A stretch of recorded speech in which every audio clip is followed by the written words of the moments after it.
Hello, welcome to Quackalope. Thank you for being here. Today, I'm going to be bringing you an exclusive first look at Merchants of the Dark Road and all of the components, upgrades, deluxe elements that you're going to be getting in your game fairly soon. Now, for the record, this is a pre-production copy, so this is the copy that they received in order to double-check that everything was perfect. They have made some adjustments to printing, colors, some typos here and there, and the final copies are currently, well, I believe, either on the way or arriving very soon. So, with that being said, with that in mind, with the understanding that some things might change slightly between this and the copy that you get into your hands, let's go ahead and start talking about what we have in front of us, because if you know anything about Elf Creek Games, they like to deluxify components. Along with that, if you're brand new here, we have a fully recorded two-player gameplay, I believe the first with the new upgraded system, not just the prototype, and a first impressions and current review coming to the channel sometime fairly soon. So hit that subscribe button down below, make sure you stay tuned, and get excited, because there's some cool stuff going on here. So a quick 60, if you're not familiar with what Merchants of the Dark Road is, this is going to be a combination rondel action selection game with a bit of, I suppose, dice allocation, but it's not really. It's more action selection with the pips on your custom dice over here. You're going to be maneuvering around these locations, activating various regions on the road, all in an effort to collect people who are going to be your merchants that carry on your caravan or your wagon, collect resources, these items that you can slot into your little modular grid over here, and collect commissions, which are going to be the orders that the Dark Road, or the locations on the Dark Road, have requested that you bring. You also have the Dark Market down here, which is going to buff or bump every single one of those items, and you have this center area here, which is going to deal with giving you endgame victory points or secret special objectives. Yurig's excursions here is going to be where you venture out into the Dark Road. The Dark Road is going to be where you go to deliver everything you've been collecting. Some would compare this to a pick up and deliver game, but for me, it really does separate itself from that genre in one very important way. You don't have to build a whole network or pathway in order to get to where you're trying to go. Instead, you just need to maximize and make sure you have the resources that you need before you join or take the excursion action and go out here to drop off some of your items. This is where you're going to be able to visit the various locations, each of which score in a variable way. You're going to be able to go up here to Ruins of Yin, which is going to give you another little bit of a buff, giving you maybe some specialized items and allowing you to roll this dice, which has a whole lot of fancy, fun little activations on it, and you're going to be able to take travel bonuses. You see, when you flip these cards, which are going to be the light and dark pathway cards, you and the caravan you're with, or the people that you're journeying with, because everyone around the table could join you on your caravan, you're all going to be able to get a little bit of a boon or a bonus based on what you've just accomplished and rolled, and how you can, of course, customize or control those dice as well. And for whichever path you take, everyone will also get a little bit of a bonus in the form of victory points, board upgrades, or some modular tiles for themselves.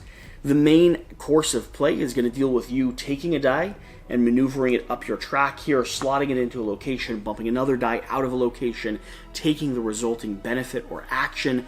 We're completely dependent upon what your board states here, and then maneuvering around the board. There's 5 different intersections here, all of which are going to be the locations where you maneuver your wagon. Then you can take one of the actions adjacent to the location you're in, and then, depending on what action you take, you decide to either upgrade, slot in items, maybe do multiple actions if you use a specialized die, or go out here and start a caravan in order to deliver your goods and score some victory points. The game is going to last 13 rounds, which are going to represent the 13 days in the winter season. I believe that's the lore, and you're going to score based on a combination of your victory points and coins. You score, most importantly, the lowest number of those 2 tracks. So you're always trying to balance, hiding your coins in a secret little pouch, and your victory points, which are public for everyone else to be aware of, or your prestige. the end of the game, the person who scores the highest is, of course, going to be the winner. So that's an overview, but let's start talking about what you're going to be getting in your game. First off, I do have a box over to the side. It has really, really nice inserts in it that are going to help you organize and keep track of all this. You can see an example of that over here with the tokens that we have, and I can attest to the fact that everything puts away very nicely. This will still be a bit of a project to get out and onto the table, but for such a modular Euro-style game, really it does everything it can to make it as easy and accessible as possible. This board is going to be the first unique thing we have here. This board, instead of being a fold-out board, is actually going to come as a tile system, making it easy to set up, making it lay very flat, and also, in my opinion, creating kind of a modular system that I really like the way you can kind of cut and pull pieces from it. Outside of this board with the incredible artwork, we're going to move to the locations that we have on the table here, like this spot here, which has a little magnetic disc somewhere hidden. Inside of this is either a metal plate or a magnetic disc, and so it full-on gives a little bit of resistance to this location here, which is really just a very, very surprising and nice touch to a location that needs to keep this disc while still being able to spin. I like it so much more than the dual-layered punch board. We have thick cardboard pieces and tokens for all of the little modular pieces that we're bringing, including these location tiles which pop down onto the board. We have incredible artwork with our caravans and our characters, the merchants that are going to be kind of brought out here, and then we have very, very nice chunky dice that roll very well and each have their own custom pips and sides all across. Along with that, custom little wagon victory point markers, and of course beautiful little horse and buggy or horse and wagon. I think it's laser etched player pieces, and I really love how these player pieces have turned out. They look amazing, they feel good. I love some good high quality wooden meeples, and these are top of the line. Stretching from this, let's go ahead and take a quick look at some of the characters we have that we're playing with here. The artwork is just absolutely fantastic, and I believe nearly, if not every single card is going to be custom. And for me, this really is just full of character, full of theme, and I cannot get enough of just checking and rechecking all of these incredible characters. I can just keep going. There is an unending pile of incredible artwork here for you to utilize. So those are going to be all the character cards that I have on hand here. Outside of that, we're going to be moving down to the player boards. The player boards are really nice. They're going to be dual-layered player boards with a few different slots and areas. First off, this is going to be where your items are going to slot in, and it starts off pretty simple with basic sides, but these items have the opportunity to upgrade. And when you upgrade, you're going to have a super nice high folio gold side, which just feels good to flip over and have on your board.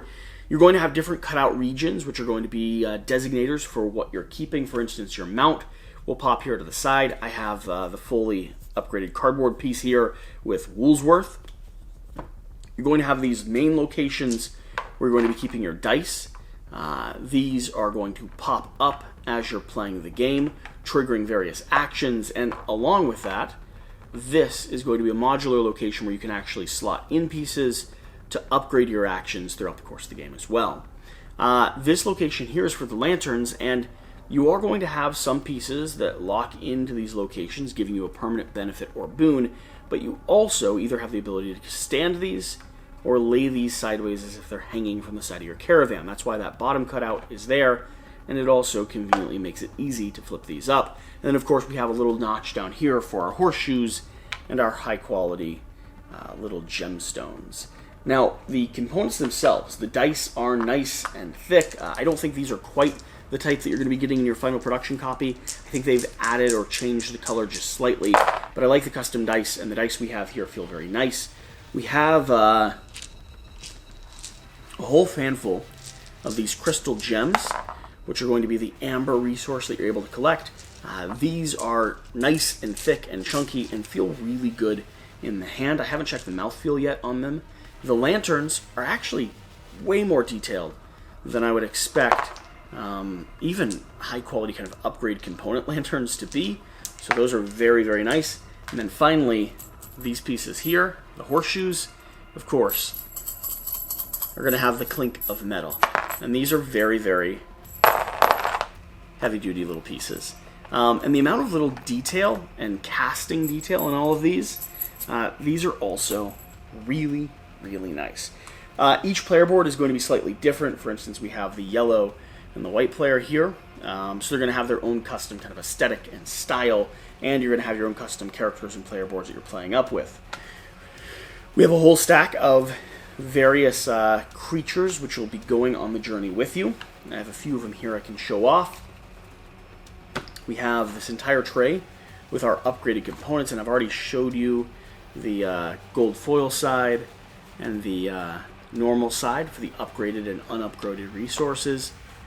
Outside of that, we have our companions. As you journey out, you're going to be able to select and bring with you a whole set of companions. So some of the artwork for these, we have the Raven, Snow Bee, the Thray-Cat, Phoenix, the Frost Squirrel, which has to be one of my favorites, Cave Dragon, we have a Little Dumpling, an Ice Mouse here, which is amazing. We have Grace, the bird, we have Cosmo, we have Flicker, and I think that's going to be all the companions that you're going to be journeying out with. So again, just beautiful, incredible artwork. These pieces here are all going to be modular, different front and back sides, and depending on what game you're playing, if you're playing a beginner game or digging into the campaign a little bit farther, you'll be using one of the variable sides and shuffling how they interact on the board.